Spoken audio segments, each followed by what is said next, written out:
안녕하세요. 요즘 세상입니다. 지금부터 펼쳐질 이야기는 요즘 세상에서 충분히 일어날 수 있는 사건들에서 가져온 숨결 같은 것들입니다. 그 첫 장이 이제 막 열리고 있습니다. 최근에 있었던 쿠팡 개인정보 유출 사건 다들 들으셨죠? 아, 내 정보도 혹시? 하는 생각에 좀 불안하셨을 텐데요.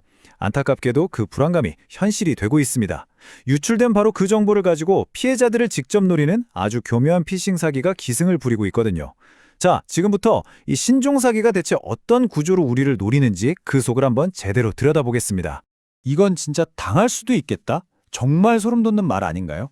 이게 바로 하마터면 사기를 당할 뻔했던 한 분이 남긴 말입니다. 이 한마디가 이번 사기 수법이 얼마나 정교한지, 그리고 이게 그냥 남의 얘기가 아니라 바로 내 얘기가 될 수도 있다는 걸 확실하게 보여주죠. 자, 그럼 한번 상상해보세요. 모든 게 시작된 건 정말 아무렇지도 않은 평범한 오후에 걸려온 전화 한 통이었습니다. 전화를 건 사람이 뭐라고 했냐면요. 자기가 서울중앙지방법원에서 나왔대요. 근데 진짜 무서운 게 뭔지 아세요? 바로 그 목소리였습니다. 우리가 생각하는 그런 어설픈 사기꾼 말투가 아니라 그냥 정말 침착하고 사무적인 그런 평범한 목소리였던 거죠. 이러니까 처음에는 의심하기가 더 어려웠던 겁니다. 그러더니 정말 상상도 못할 말을 하는 겁니다. 쿠팡에서 유출된 개인정보 때문에 선생님 계좌가 불법 자금 세탁에 이용되고 있습니다. 이게 진짜 교묘한 게 뭐냐면 다들 아는 쿠팡 유출 사건을 딱 끌어들이는 거예요. 실제 있었던 일과 엮으니까 듣는 순간 진짜인가? 쉽게 만드는 거죠. 이렇게 사람을 완전히 혼란스럽게 만들어 놓고 선택지를 두 개 줍니다. 법원에 직접 오시던가 아니면 인터넷으로 사건 조회를 해보시라는 거죠. 얼핏 들으면 그럴듯한데? 싶잖아요. 아주 합리적인 제안처럼 들리죠? 하지만 바로 이게 교묘하게 파놓은 함정의 시작이었습니다. 그런데 바로 그 순간 뭔가 좀 이상한 점을 발견한 거예요. 사기꾼이 불러준 웹사이트 주소가 어딘가 좀 어색했던 거죠. 피해자분의 말에 따르면 우리나라에서 안 쓰는 이상한 형식의 주소였다고 해요. 바로 이 작은 느낌 덕분에 전화를 끊고 경찰에 신고할 수 있었던 겁니다. 정말 천만다행이었죠. 아니, 근데 왜 하필 지금일까요? 왜 갑자기 이런 전화가 이렇게 많이 오는 걸까요? 그 배경에는 바로 그 사건이 있었습니다. 이런 수법을 우리가 피싱이라고 부르죠. 여기서 진짜 무서운 점은 이 사람들이 그냥 막 전화하는 게 아니라는 거예요. 이미 내 이름, 전화번호, 내가 쿠팡을 쓴다는 사실까지 전부 다 알고 전화를 건다는 겁니다. 근데 단순히 정도만 가지고 공격하는 게 아니에요. 더 교묘한 건 바로 우리 마음속에 불안감을 건드린다는 겁니다. 혹시 내 정보로 무슨 일 생기는 거 아냐? 하는 바로 그 마음. 그걸 귀신같이 알아채고 파고들어서 사기 성공률을 높이는 거죠. 자, 그럼 이 사기꾼들의 머릿속으로 한번 들어가 볼까요? 이 사람들이 어떤 시나리오를 짜놓고 움직이는지 그 작전의 단계를 하나하나 뜯어보겠습니다. 이걸 알아두면 딱 듣는 순간 이거구나 하고 알아챌 수 있을 거예요. 자, 보세요. 단계가 딱 정해져 있어요. 먼저 법원이나 검찰 같은 무서운 기반 이름을 대면서 사람을 딱 위축시키죠. 그 다음엔 쿠팡 유출 사건 때문에라면서 실제 있었던 일을 언급해요. 그럼 신뢰가 가잖아요? 세 번째 단계에서 본색을 드러냅니다. 당신이 범죄에 연루됐다고 몰아붙여서 머릿속을 하얗게 만드는 거죠. 마지막으로 완전히 겁에 질린 사람한테 결백을 증명하고 싶으면 돈을 보내라거나 이 사이트에 들어가라고 하는 겁니다. 완전 계획된 심리전이죠. 근데 이게 다가 아니에요. 이 사람들 정말 창의적으로 진화하고 있습니다. 택배 왔습니다 같은 문자 다들 받아보셨죠? 그런 스미싱은 기본이고요. 심지어 피해 보상해 줄게 하면서 접근하기도 합니다. 더 무서운 건 내 개인정보를 줄줄 읊으면서 협박하는 경우도 있고, 한 명은 검사, 다른 한 명은 변호사, 이렇게 팀으로 움직이면서 사람을 압박하는 경우도 있다니까요. 이렇게 수법이 정교해지다 보니까 안타깝게도 결국 피해를 보는 분들이 생기고 있습니다. 나는 안 당해라고 생각할 수 있지만 실제 사례를 들어보면 정말 남의 일이 아니라는 걸 느끼실 겁니다. 한 20대 청년의 이야기입니다. 이분한테도 검찰청이라면서 전화가 온 거예요. 레파토리는 똑같았어요.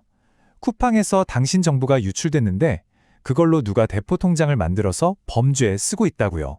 정말 말도 안 되는 소리 같죠? 당신이 피해자라는 걸 증명하고 싶으면 일단 계좌에 있는 돈을 전부 우리가 알려주는 계좌로 보내라. 안전한지 확인하고 바로 돌려주겠다고요. 근데 너무 당황하고 무서우면 이게 판단이 안 되는 겁니다. 심지어 이 사람들은 잠시 뒤에 변호사라면서 다른 사람이 또 전화를 걸어서 압박까지 했어요.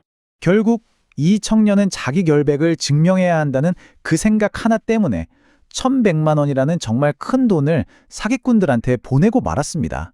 전화 한 통이었어요. 그 전화 한 통에 힘들게 모았을 그 모든 돈이 그냥 사라져 버린 겁니다. 정말 너무 안타깝고 화가 나는 이야기죠. 하지만 우리가 여기서 그냥 좌절하고 있을 수만은 없잖아요. 자, 이제부터가 중요합니다. 이런 사기로부터 우리 자신을 지킬 수 있는 아주 구체적이고 현실적인 방법들을 알려드릴게요. 네, 그래서 제일 중요한 질문이 이거겠죠. 대체 어떻게 해야 이런 교묘한 공격을 막아낼 수 있을까요? 방법이 있긴 한 걸까요? 일단 이건 그냥 개인들이 알아서 조심해야 할 문제가 아니에요. 정부도 이 사태의 심각성을 알고 있습니다. 그래서 금융감독원에서 소비자 경보 등급을 한 단계 올렸어요. 주의해서 경고로요. 이게 무슨 뜻이냐면 지금 상황이 정말 심각하니 정신 바짝 차려라 하는 강력한 시그널인 셈입니다. 자, 여기서 진짜 실생활에서 바로 써먹을 수 있는 꿀팁 하나 알려드릴게요. 가짜 사이트랑 진짜 사이트를 구별하는 법인데요. 아주 간단합니다. 진짜 우리나라 정부기관 사이트는요, 주소가 무조건 go.kr로 끝나요. 그리고 주소창 맨 앞에 자물쇠 모양이랑 https가 붙어 있죠. 근데 가짜 사이트들은 보세요. .com이나 .net 같은 걸 쓰고 주소도 막 엄청 길고 이상한 글자들이 섞여 있어요. 이것만 기억해 두셔도 진짜 큰 도움이 될 겁니다. 자, 그럼 마지막으로 이것만은 꼭 기억해 주세요. 우리를 지키는 4가지 철칙입니다. 첫 번째, 전화로 누가 자기가 공공기관인데 돈 보내라고 한다? 그냥 바로 끊으세요. 100% 사기입니다. 두 번째, 어떤 정부기관도 전화로 결백을 증명하려면 돈을 보내라 같은 말은 절대 안 합니다. 세 번째, 문자로 온 이상한 링크 절대 누르지 마세요. 그냥 바로 지워버리세요. 그리고 마지막, 이게 제일 중요한데요. 조금이라도 이상하다 싶으면 일단 전화를 끊고 인터넷에서 그 기관 대표 번호를 직접 찾아서 다시 전화해서 물어보는 겁니다. 이게 가장 확실한 방법이에요. 요즘 같은 시대에는요, 내 개인정보가 어디선가 유출되는 게 뭐 이상한 일도 아니게 됐잖아요. 그래서 어쩌면 우리한테 진짜 필요한 건 비싼 보안 프로그램이 아니라 이거 진짜인가? 하고 일단 의심하고 내 손으로 직접 다시 확인해보는 그런 태도, 바로 디지털 회의주의가 아닐까 싶습니다. 오늘 이 이야기가 여러분 모두를 안전하게 지켜주는데 조금이나마 보탬이 되었으면 좋겠습니다. 여러분의 구독과 좋아요, 알림 설정은 앞으로 더 좋은 영상을 만드는데 큰 힘이 됩니다. 더 재미있고 의미 있는 콘텐츠로 보답하겠습니다. 시청해주셔서 진심으로 감사합니다.